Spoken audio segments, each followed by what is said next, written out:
One kiss is all it takes. Falling in love with me. I know that way. Bon bonjour, je suis là.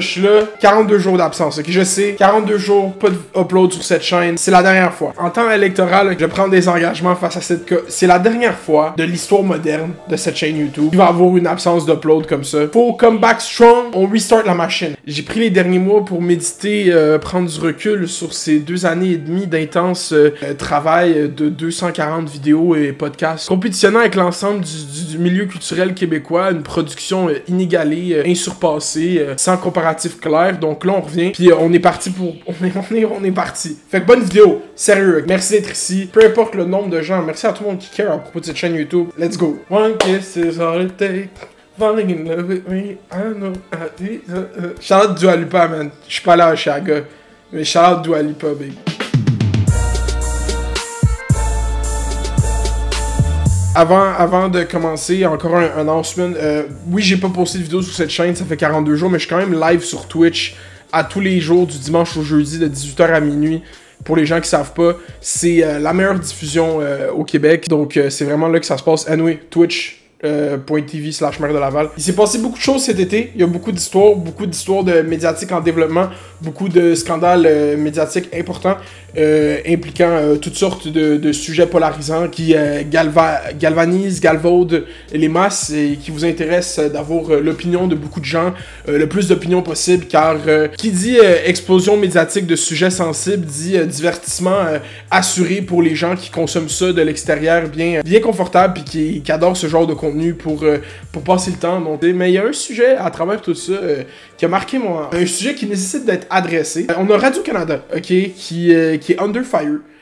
Puis moi, comment j'ai appris que Radio-Canada est under fire, c'est quand les Avengers de Radio-Canada se sont unis ensemble pour nous écrire une lettre ouverte.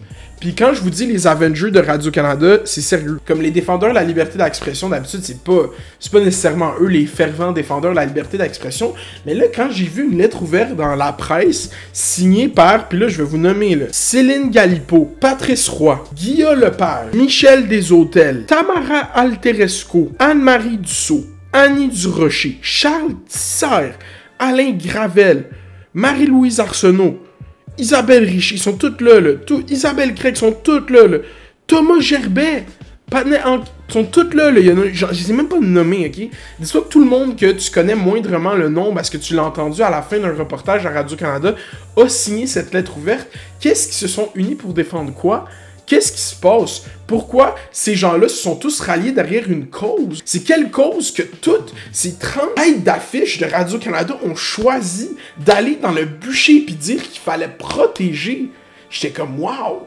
Qu'est-ce qui se passe? Lors d'une chronique dans l'émission Le 15-18, animée par Annie Desrochers, que j'apprécie beaucoup, Le 15-18. Moi, je suis un avide auditeur du 15-18. La radio de Radio-Canada force des faiblesses, mais le 15-18 est définitivement une des forces. Un chroniqueur a fait une chronique sur le livre de Pierre Vallière qui s'appelle... Ok, je le fais. Non, je vais le dire. Il a fait une chronique sur le livre de Pierre Vallière qui s'appelle...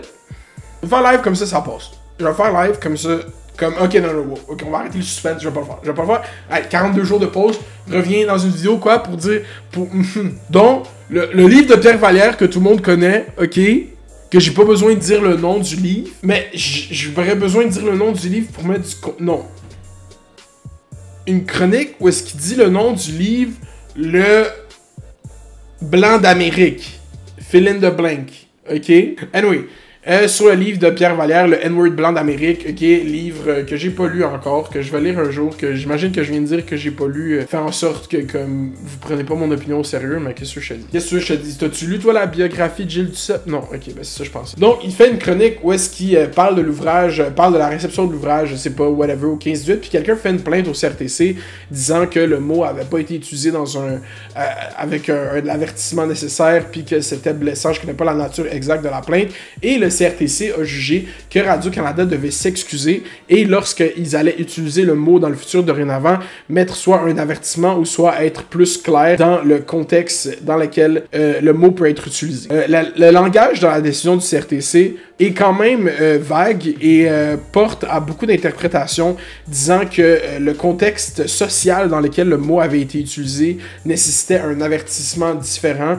Il définit pas trop qu'est-ce qu'il veut dire par contexte social, ou il fait juste dire check. Ça trendait sur Twitter, ok, fait qu'il fallait pas que tu le dises à ce moment-là. Si tu l'avais dit 6 mois avant, pendant l'été, pendant les vacances de la construction, ce serait différent. Mais non, anyway, il parle de termes très vagues, puis je comprends pourquoi le milieu de Radio-Canada trouve que ça c'est un pas de plus vers une limitation de la liberté d'expression. Mais, vous savez qu'est-ce qui s'est passé pendant les 42 jours que j'ai pas fait de vidéo? Mathieu Bock-Côté m'a bloqué sur Twitter, puis j'ai rien dit. J'ai rien dit. Il m'a bloqué. Monsieur Bock-Côté, si vous voyez ça, débloquez-moi immédiatement. J'ai fait, bro. Anyway, la lecture Bock-Côtiste de cet événement à Radio-Canada, où est-ce qu'ils doivent... Il y a un jugement du CRTC qui dit qu'il doit s'excuser de l'utilisation du mot, c'est... Vous avez nourri la bête, puis là, elle veut vous manger. C'est vous qui l'avez fait grandir.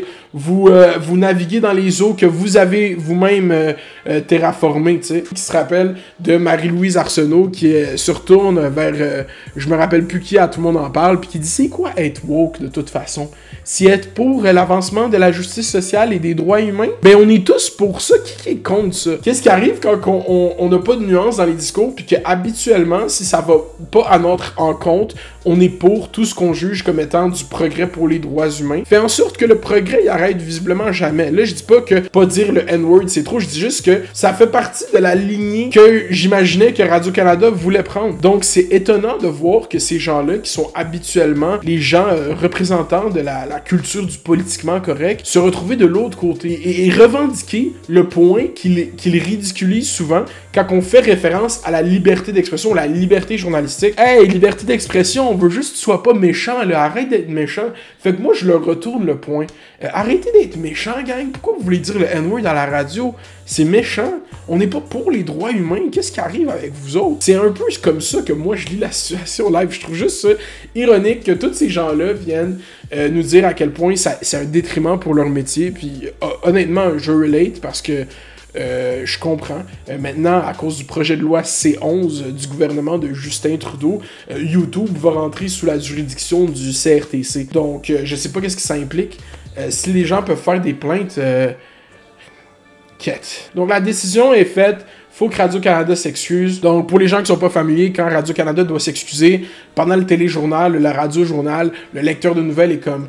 la direction de Radio-Canada aimerait émettre des excuses pour l'utilisation du mot en haine dans une chronique de Simon quelque chose, je ne plus de son nom, qui a utilisé le mot en haine. Nous ne voulions pas choquer les gens, mais nous allons porter la décision en appel, car la direction de Radio-Canada pense qu'elle porte une grave atteinte à la liberté d'expression des gens qui travaillent au sein de la société Radio-Canada. Donc, c'est un peu des excuses, mais on n'est pas content de s'excuser. Fait que c'est-tu vraiment des excuses? Tant qu'à y être, je me serais pas excusé. Quand un système où c'est comme les plaintes au CRTC, c'est littéralement comme si quelqu'un chialait sur Twitter, mais comme formellement, bureaucratiquement. Je pense juste que c'est intéressant de voir que c'est ce sujet-là qui a rallié toutes les têtes d'affiche de Radio-Canada. Pour moi, là, dans le que je me fais de Radio-Canada, je pensais que Patrice Roy et Guy Lepage s'aimaient pas, genre. Puis je pense qu'il y a eu de la chicane, tu sais.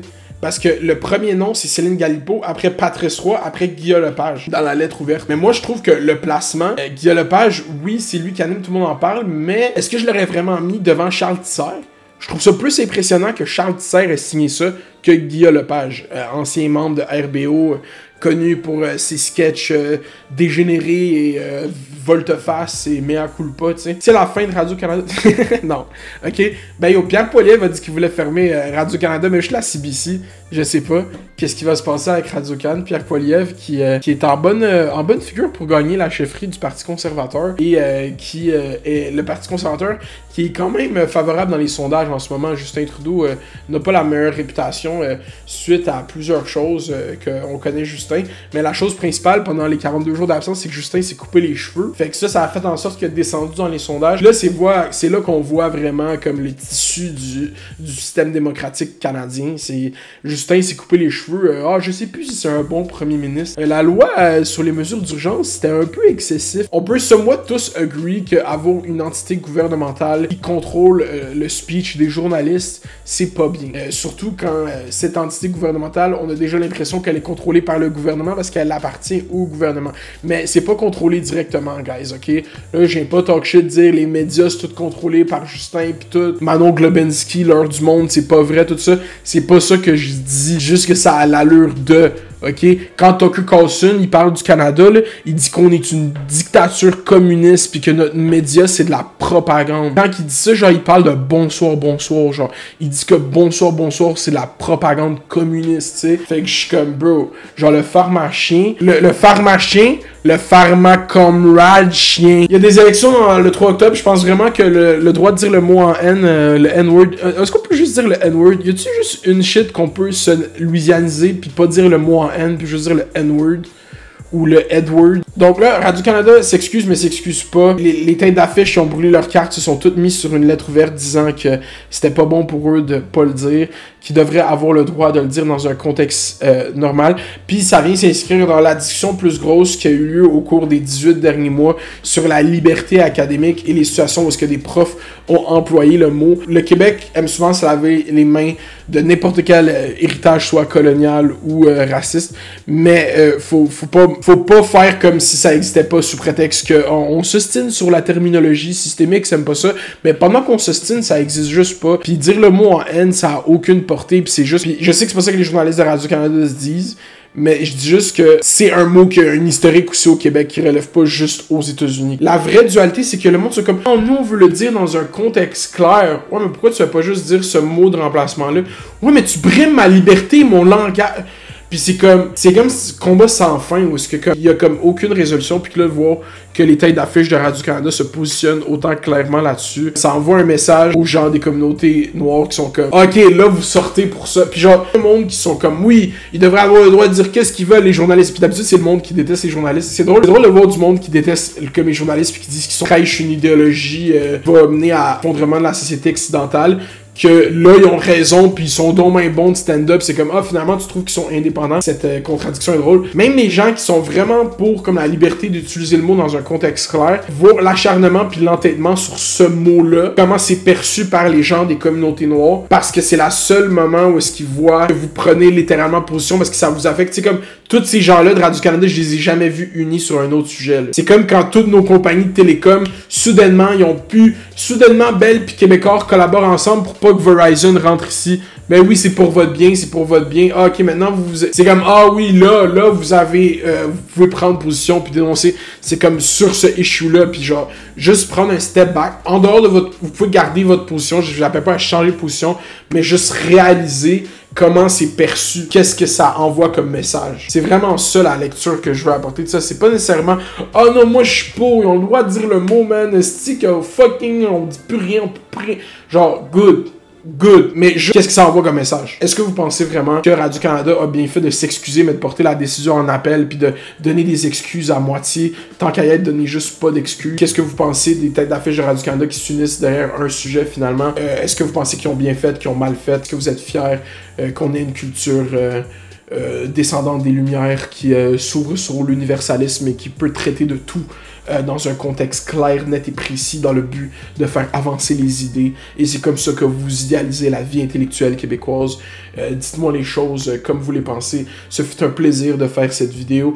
Et pour les gens qui suivent vraiment cette chaîne, rassurez-vous, les 42 jours de pause n'ont pas été de pause complète. Et il y a du contenu très spécial qui s'en vient sur cette chaîne.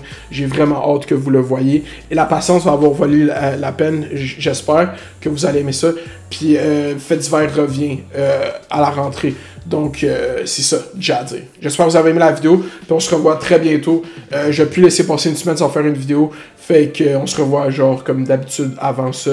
Puis faut repartir le grind. Ça va être steady up, j'imagine. Mais on revient. On a activé la machine. Live sur Twitch. Quand tu checkes la vidéo, je suis live sur Twitch. Fait finis la vidéo puis viens sur Twitch. Subscribez, abonnez-vous, likez la vidéo, partagez, faites ce que vous voulez. Faites les doses, faites les bails, restez à l'école, gang, prenez soin. Dog one.